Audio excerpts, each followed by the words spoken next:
and Kuya Sara. Ano ba babalik na natin sa alright, once again guys, palakpakan po natin sila. Sir, makulay po ito guys, and galing po itong Brazil, particularly the Amazon forest. Now may we call it Bara.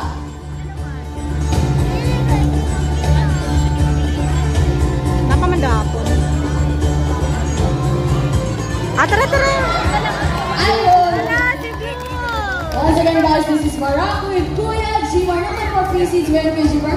Mga ate, kuya, mga kitos, lapitan po natin si Kuya Jimar. May mga pre-seeds po si Kuya Jimar. Doon po. Mga ate, mga kuya, huwag po maiyak. May pre-seeds po si Kuya Jimar. Amen. Don't be scared, Barak won't fight naman. Bata. Just be gentle lang. Just open your hands and let Barak take the seed. Alright, once again guys, this is Barak, our blue and gold call with the scientific name of Ara-Ararona, meaning genius. So why are they called the geniuses? If they have the mental capacity of a 4-year-old child po. Yes po, magkasing talino na po sila ng 4 na taong gulang na bata. And just like most parents guys, Barak has what we call zygodactyl feet. Now what is zygodactyl feet nga ba? Ipapakita yan ni Barak using a Filipino footwear called Kadang-Kada. Now Barak, sakay, and ride siya. That is the zygodactyl feet in action po. So in the back, alright. Items. So march like your boy, right, left, and baba. And dahil dyan Barak, may high five back kay Kuya Jimar. High five. And syempre si Barak po na isang napaka-sweet and loving bird. Now Barak, kiss to Kuya Jimar. Kiss daw eh. Kinikilig sila mamo. At hindi lang yan guys, si Barak ay isang eco-warrior din. So sino dito ang nagsasegregate ng kanilang mga basura? Who segregates their waste? Taas ang kamay! O si Ma'am, si Sir. How about the others? Naku po, this morning Barak will show us how to segregate our waste. Now, ano nandyan Kuya Jimar? We have the non-biodegradable bin or hindi na bumulong. And i-check yan ni Barak guys kung gumagana ba. Gumagana ba? Okay. And also we have here the biodegradable bin. And then syempre i-check yan ni Barak kung gumagana. Gumagana daw Kuya. Now, ready na ba si Barak Kuya? Okay, at the count of 3, lapag ang basura. 1, 2, 3, and go! Uno nga bang kinukuha ni Barak? It's a piece of plastic which is gonna go to biodegradable bin. And another piece of trash boy. Plastic pa rin, which is again gonna go to non-biodegradable bin.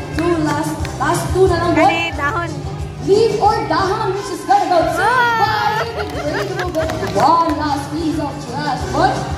Leaf, dahon, which is gonna go to biodegradable bin. Palakpakan mo natin si Barak. Now, as you can see, kung kaya ni Barak, kaya din natin, no?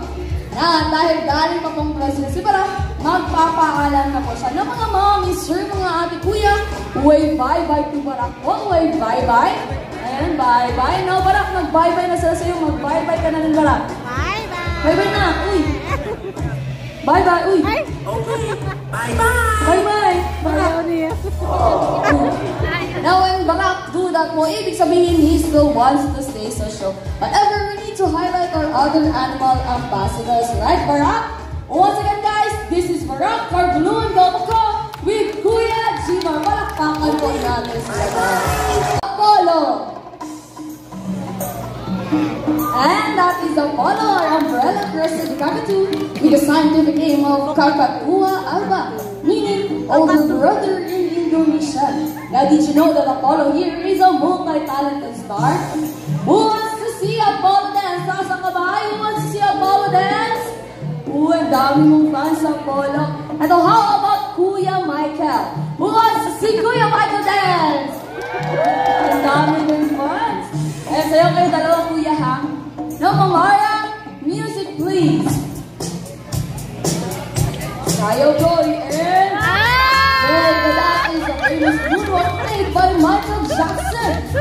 good boy, putang Pinas. And, oops, tama na, mahulog ka sa table.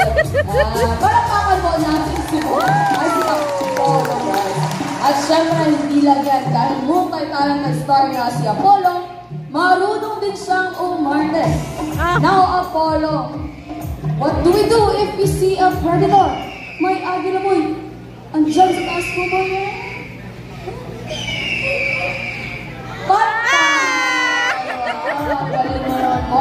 Some animals actually do this in the wild to fool their predators. So nagpapatay-patayan po sila. Now one more time, Apollo daw eh. One more time, may agila boy. Andiyan sa taas mo boy. Agila. Patay! Ang galing mo talaga po. Palakpakan mo natin si Apollo. And syempre dahil artista nga si Apollo, we will do a quick interview session. So let's ask Apollo. Apollo, quick interview session lang. Okay lang ba? Okay lang? Okay guys, nag-agree siya po. Now Apollo, sumagot ka ng maayos Apollo ha. Look at Kuya Michael. Is he handsome? Is he good looking? Pogi ba si Kuya Michael Apollo? Malapak sila mang Kuya Michael. Siyempre, agree talaga si Apollo folks dahil ang personal trainer niya si Kuya Michael. Eto daw eh. Now Apollo, look at me naman. Am I pretty? Maganda ba ako Apollo?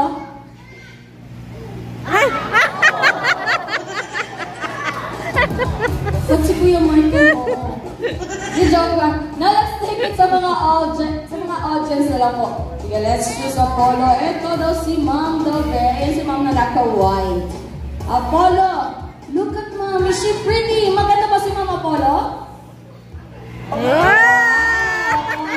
So you're beauty, Ma'am. Eto naman, let's take it sa boys. Ayun si tatay doon na naka-shades na naka-Michael Jackson cap. Naka-black. Apollo, look at tatay. Is he handsome? Pogi ba si tatay Apollo? Wow! Siyempre, pogi nga naman si tatay, no? Now, anong nangyari dyan, Apollo? Ako lang yung iba, Apollo. Now, let's ask Apollo one more time, shall we? Okay, Apollo. Apollo, please look at me, Apollo. Am I pretty? Maganda ba ako?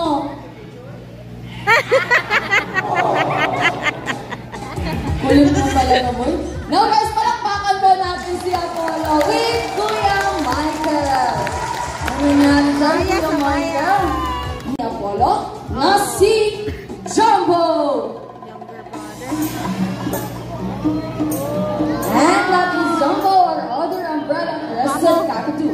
Now, did you know the reason of global warming is due to our air pollution coming from our transportation? And this morning po, Jumbo will show us how to lessen our carbon footprints using a bicycle. Jumbo, sakay, and sitay. Pakabol, pang first placer, pang Ironman. Sikat ko po yun. There you go. Palakpakan mo natin si Apollo. At hindi lang yan sa mga hindi naman marunong mag-bisikleta. Tuturuan din tayo ni Jumbo how to ride a dang-dang-dang scooter. Now, Jumbo, sakay ulit. And sikat ulit. There you go. Palakpakan po natin si Jumbo. Now, you see, even our animals love to help our mother nature. We can also do our part by doing the reuse, recycle, and repurpose in some alternative ways for our transportation. And that's all for Jumbo po. Palakpakan po natin sila. And of course, with Kuya Dexter. Now, here in Davao Crocodile Park and Zoo, we have 4 species of cacatoos po. Namely, the silver-crested cockatoo, the umbrella-crested cockatoo, which is sila Jumbo and sila Apollo. Third is the black palm cockatoos po. And last is the Mulukan cockatoos. Now, let's move on now to our next animal ambassador. 3-in-1 pa ito. But before that, I have a question. What kind of animal is believed to have 9 lives? Cat. Cats. Pusa. Correct. Ito. If Mickey's mouse, Donald is duck, what kind of animal is Winnie? Bear. Bear. Ano yun? Bear. Bear, sinong nagsabi ng poo? Ako. Bear po si Mia. Okay, last question. What kind of animal ang kamukha ng katabi niyo ngayon? Monkey. Joke lang po. But you are correct, guys. Now to our next animal ambassador. 3-in-1 po ito. It has a face like a cat, a body like a bear, and a tail like a monkey. Now may direct your attention to your left side. And may we welcome Teddy, our blonde bear cat. Bear cat? Once again, guys, that is Teddy, our blonde bear cat with the scientific name of Arctictis binturong, or locally known as the binturong. Now, did you know that the tail can act as a pupil, or it is prehensile in nature? The definition of prehensile is being able to grab. So they can grab sa mga objects na kasinggaling lang ng ating mga kamay. And syempre, ipapakita yan ni Teddy this morning po. Now, Teddy, go to your spot na boy. And there you go. Are you ready? Down, down, down. And there you go. That is the prehensile tail in action. They're doing that in a while to get some roots hanging from a branch. Palakpakan po natin si Teddy, guys. Alright, now may I direct your attention to your right side naman.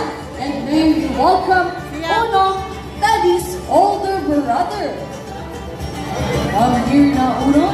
Eto si Uno, guys, pagpasensyahan na po natin because may pagkamahiyain po ito. Once again, we are still working with wild animals. As much as you want to train them, we don't want to change their behavior. And our reason that there's bear in their names is because they're capable of standing up in their two hind legs. And of course, ipapakita yan ni Uno this morning din. Now, Uno, up, up, up na boy. Up, up, up. And there you go po. That is their two hind legs in action. Now, Palawan bear cats are omnivores nga po pala. So, ano nga bang pinapakain natin, kuya? Parang saging. Saging, which is fruit. No, may tanong ulit ako sa inyo, guys. Anong tawag sa mga hayop ang kumakain ng herbs or grasses? Herbivores, correct. How about meat or carne? Carnivores. How about herbs, grasses, and carne? Omnivores. Ito last question. Anong tawag sa mga hayop ang kumakain lang ng fruits or prutas?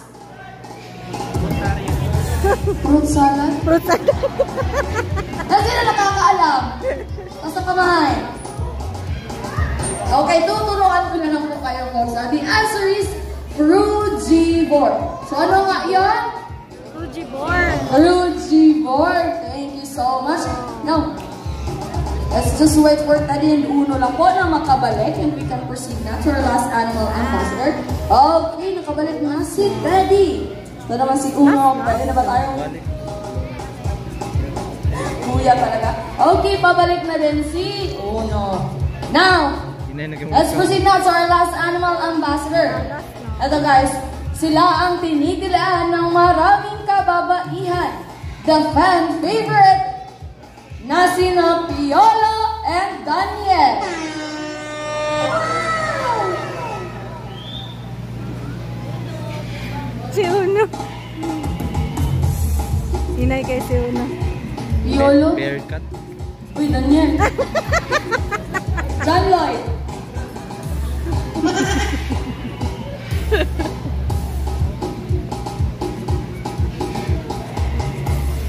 Bye-bye. Hinay kay siya mulakaw.